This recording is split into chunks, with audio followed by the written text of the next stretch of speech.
हमारे प्रधानमंत्री नरेंद्र मोदी ऐसे नकारा प्रधानमंत्री साबित हुए हैं कि उन्होंने 21वीं सदी में भी हिंदुस्तानियों को गोईठा पर खाना बनाने पर मजबूर कर दिया है। जबकि मोदी जी बड़ी बड़ी बात करते थे कि अच्छे दिन लाएंगे, अमृत काल है, हम भारत को विश्व गुरु बना देंगे।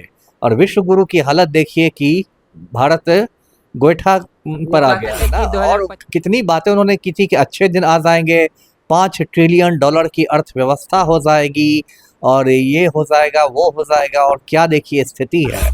और अभी आज पटना के एक अखबार ने रिपोर्ट छापी है कि जो शमशान की में चिताएं जलती हैं, उन चिताओं से लकड़ियां और कोयले लाकर होटलों में खाने बनाए जा रहे हैं। मतलब क्या मोदी ने दुर्गति कर दी है कि शमशान की चिताओं से हड्डियां को हटा हटा के लकड़ियां दी जा रही हैं और कोयले दिए जा रहे हैं।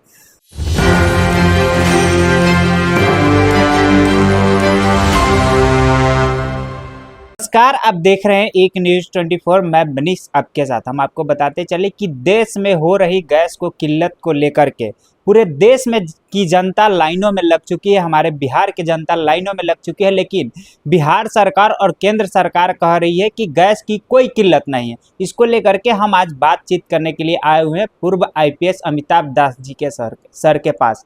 कैसे देखते हैं सर? जी, ये राष्ट्रीय आपदा बन गई है गैस की किल्लत, और कश्मीर से कन्याकुमारी तक हाहाकार की स्थिति है। और मेरा अपना भी मेरे घर में गैस खत्म हो गई है। और दर्शक देख रहे होंगे मेरे हाथ में गोईठा है और इस पर लिखा हुआ है कि मोदी है तो मुमकिन है जी।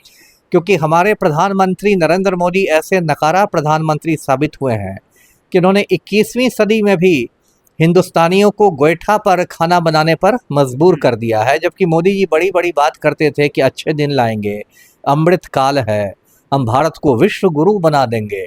और विश्व गुरु की हालत देखिए कि भारत गोईठा पर आ गया है कि 2025 से 45 तक अमृत काल है हमारे देश के लिए। वही बोले ना। और कितनी बातें उन्होंने की थी कि अच्छे दिन आ जाएंगे, $5 ट्रिलियन की अर्थव्यवस्था हो जाएगी और ये हो जाएगा, वो हो जाएगा। और क्या देखिए स्थिति है।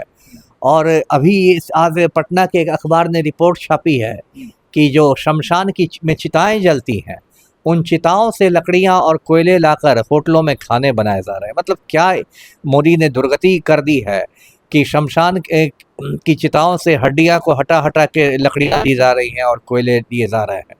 तो बहुत ख़राब स्थिति है। देखिए, दर्शकों को मालूम होगा ईरान युद्ध की वजह से ये संकट आया है। 28 फरवरी को ईरान पर हमला कर दिया अमेरिका और इजराइल ने। उसके बाद ईरान ने हॉर्मुज़ का समुद्री रास्ता बंद कर दिया और हॉर्मुज़ के रास्ते से 30 से 35% तेल की आपूर्ति होती है दुनिया में। तो पूरी दुनिया पर एक तरह से संकट गहरा गया है। ईरान ने कहा है कि सिर्फ चीन और रूस के जहाज उससे गुजर सकते हैं, क्योंकि चीन और रूस ने ईरान की मदद की है। लेकिन मोदी की विदेश नीति इतनी असफल है कि ईरान भी भारत से नाराज़ है और ये संकट हो गया है। अब देखिए, 2 तरह के सिलेंडर मिलते हैं। एक 14 किलो का घरेलू गैस सिलेंडर रहता है, एक कमर्शियल मिलता है जो 19 किलो का कमर्शियल गैस होता है। दोनों सिलेंडरों की आपूर्ति बाधित हो गई है। अब देश में होटल बंद होने लगे हैं, रेस्टोरेंट बंद होने लगे हैं। अयोध्या में राम रसोई बंद हो गई है, राम मंदिर का किचन बंद हो गया है, क्योंकि जो लोग राम को लाए थे वो गैस को नहीं ला पा रहे हैं। ये स्थिति है। पटना में देखिए, मुसल्लापुर सब जैसे जगहों में जहाँ छात्र लोग बड़ी तादाद में रहते हैं, वहाँ गैस इतना महंगा हो गया है ब्लैक में कि वो लोग गांव जा रहे हैं।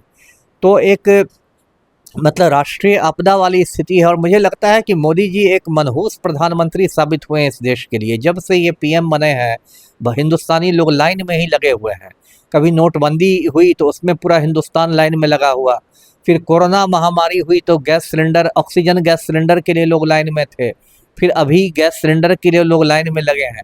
तो इन्होंने एक ही योजना लागू की है, प्रधानमंत्री लाइन लगाओ योजना, और उसी में पूरा हिंदुस्तान लाइन में लगता है। अभी महिलाएं देखिए गर्मी में बेहोश हो रही हैं, बुजुर्गों को हार्ट अटैक आ रहा है, और मोदी जी को कोई मतलब ही नहीं। मस्त राम मस्ती में आग लगे बस्ती में, वो अपना मगन है, अपना बात बना रहे हैं। उनके जो अंधभक्त हैं चमचे, वो भी झूठ बोल रहे हैं। तो ये कुल मिला के स्थिति बहुत मतलब चिंताजनक है। और ये लड़ाई यदि लंबी खिंच जाती है, मान लीजिए आज तो 21वां दिन है युद्ध का, मान लीजिए ये लड़ाई 2 महीने 3 महीने खिंच जाती है, तब तो बहुत विकराल स्थिति हो जाएगी। तब तो आपको जलावन की लकड़ी का भी संकट हो जाएगा और गोईठा का भी संकट हो जाएगा, और गैस का तो लोग सोचना ही बंद कर देंगे जी।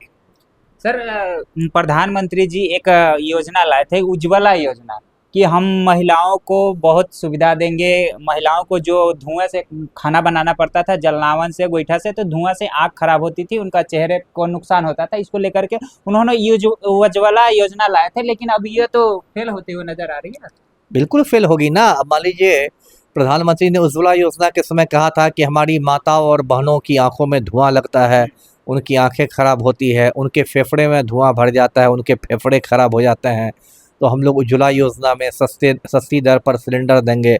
अब खुद वाहवाही हुई थी, उनके चमचों ने वाहवाही कही थी, लेकिन अब उज्ज्वला योजना तो निरर्थक योजना हो गई।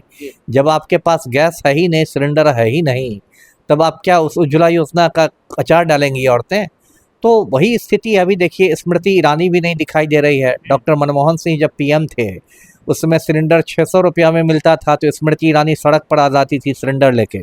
अब जब सिलेंडर ब्लैक में 2000-3000 में बिक रहा है, तो स्मृति ईरानी लापतागंज में है। तो ये देश के लिए बहुत दुर्भाग्यपूर्ण स्थिति है कि देश को इन्होंने क्या से क्या बना लिया है। संसद में नारा लग रहा है कि नरेंद्र भी गायब, सिलेंडर भी गायब। तो ये स्थिति है, ना प्रधानमंत्री दिखाई दे रहा है, ना सिलेंडर दिखाई दे रहा है। जी, विपक्षी भी इस मुद्दे को सही से नहीं उठा पा रहे हैं सर। नहीं, विपक्ष ने तो सही से उठाया है, संसद में भी विपक्ष ने हल्ला किया है और जगह भी हो रहा है। लेकिन अब ये सरकार जो है, जिसको बिहारी भाषा में थेथर कहते हैं, थेथर लोगों की सरकार है, तो ये लोग खुलेआम झूठ बोल रहे हैं। एक रवि किशन है, भाजपा के सांसद, कह रहे हैं ये बस अफवाह है। एक मनोज तिवारी है, रिंकिया के पापा, कह रहे हैं कि नहीं, गैस की कोई कमी ही नहीं है। तो ये भाजपा वाले डंके की चोट पर झूठ बोल रहे हैं। जी, पटना डीएम भी प्रेस कॉन्फ्रेंस करके कह रहे हैं कि गैस की कोई किल्लत नहीं है।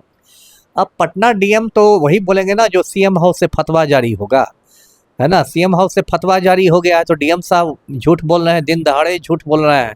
चारों ओर अफरा तफरी है, चारों ओर लोग लाइन में लगे हुए हैं, और पटना के छात्र लोग गांव जा रहे हैं। डीएम साहब को कहिए एक बार मुसल्लापुर सब घूम ले जरा, दिन दहाड़े झूठ बोलना तो ठीक नहीं ना है। जी, चलिए, तो आपने सुना, इन्होंने सारे सवालों का जवाब देते हुए नजर आए। तो ऐसे ही तमाम खबरों के लिए बने रहें एक न्यूज़ 24 के साथ। धन्यवाद।